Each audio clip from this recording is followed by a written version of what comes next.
السلام علیکم ورحمۃ اللہ وبرکاتہ۔ بسم اللہ والصلاۃ والسلام علی رسول اللہ، اما بعد۔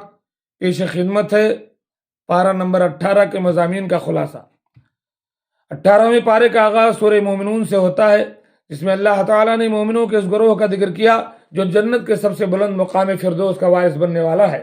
اللہ تعالیٰ فرماتا ہے وہ مومن کامیاب ہوئے جنہوں نے اپنی نمازوں میں اللہ کے خوف اور خشیت کو اختیار کیا، جنہوں نے لغویات سے اجتناب کیا، جو زکوٰۃ کو صحیح طریقے سے ادا کرتے ہیں، جو امانتوں اور وعدوں کی پاسداری کرتے ہیں، جو اپنی نمازوں کی حفاظت کرتے ہیں، جو اپنی پاک دامنی کا تحفظ کرتے ہیں، سوائے اپنی بیویوں اور لونڈیوں کے کسی کی خلوت میں نہیں جاتے۔ جو صاحب ایمان ایسا کرے گا وہ فردوس کا وارث بن جائے گا۔ اللہ تعالیٰ نے فرمایا کہ جب کافروں پر اللہ کا عذاب آئے گا وہ چیخ پڑیں گے، اس وقت ان سے کہا جائے گا کہ آج چیخ پکار مت کرو، بے شک ہمارے مقابلے میں کسی طرف سے تمہاری مدد نہیں کی جائے گی۔ ہماری آیات کی تمہارے سامنے تلاوت کی جاتی تو تم ایڑیوں کے بل بھاگ پڑتے، تکبر کرتے، اپنی رات کی محفلوں میں اس قرآن کے خلاف ہرزہ سرائی کرتے۔ اللہ تعالیٰ کافروں کی غفلت اور سرکشی کو اجاگر کرتے ہوئے کہتا ہے کہ کیا انہوں نے قرآن پر غور نہیں کیا؟ کیا یہ ان کے پاس کوئی ایسی چیز آ گئی ہے جو ان کے آبا و اجداد کے پاس نہیں آئی، یا انہوں نے اپنے رسول کو پہلے سے نہیں پہچانا جو ان کا انکار کر رہے ہیں؟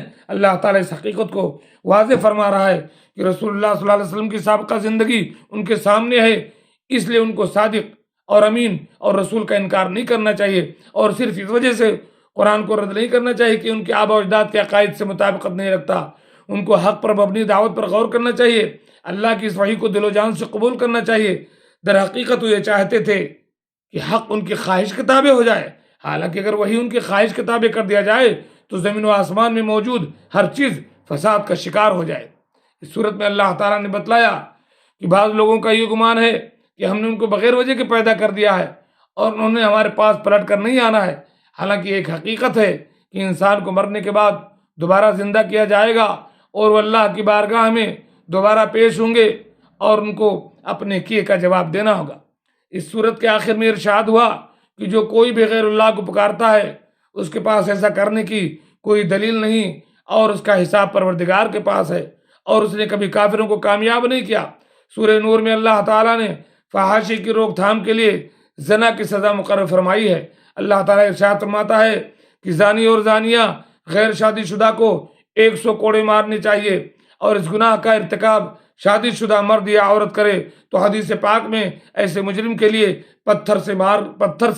مار کر ختم کرنے کی سزا مقرر کی گئی، یعنی سنسار کیا جائے گا اس کو۔ اللہ تعالیٰ نے پاک دامن عورتوں پر تہمت لگانے والوں کی مذمت کی۔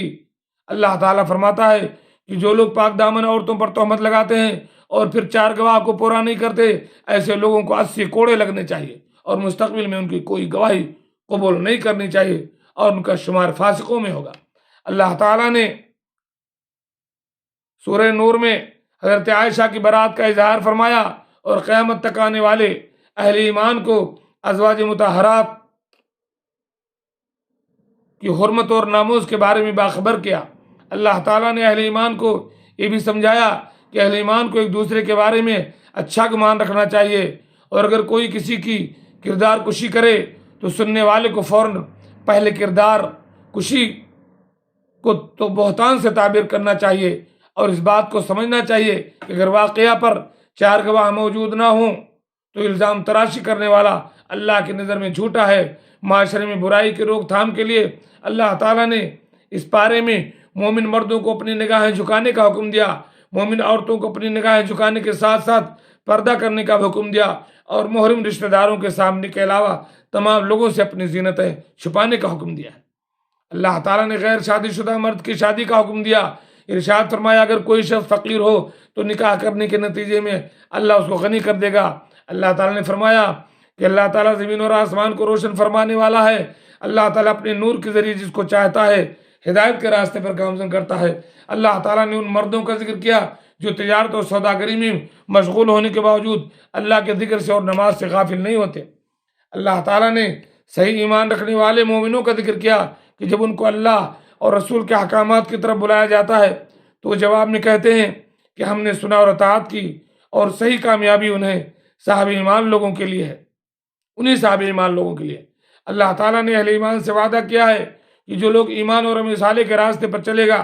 کہ جو کوئی ایمان اور عمل صالح کے راستے پر چلے گا تو اللہ تعالیٰ اس کو زمین پر خلافت عطا فرمائیں گے، جس طرح اللہ تعالیٰ نے سابقہ اہل ایمان کو خلافت عرضی سے نوازا تھا۔ اللہ تعالیٰ نے اس وعدے کو اپنے نبی ہی کی حیات مبارکہ میں پورا فرما دیا اور سرزمین حجاز پر آپ کی حکومت قائم کر دی، اور آپ کی دنیا سے تشریف لے جانے کے بعد اللہ تعالیٰ نے جناب ابو بکر، عمر، عثمان، جناب ابو بکر رضی اللہ تعالیٰ عنہ، عمر رضی اللہ تعالیٰ عنہ، عثمان رضی اللہ تعالیٰ عنہ اور حضرت علی رضی اللہ تعالیٰ عنہ کو بھی خلافت سے بہراور فرمایا۔ خلفائے راشدین کے بعد یہ سلسلہ جاری و ساری رہا، یہاں تک کہ ایمان کی کمی اور بدعملی کی شدت کی وجہ سے اللہ تعالیٰ نے مسلمانوں کو حاکم سے محکوم، غالب سے مغلوب کر دیا۔ اس صورت میں اللہ تعالیٰ نے خلوت کے 3 اوقات کا ذکر کیا ہے۔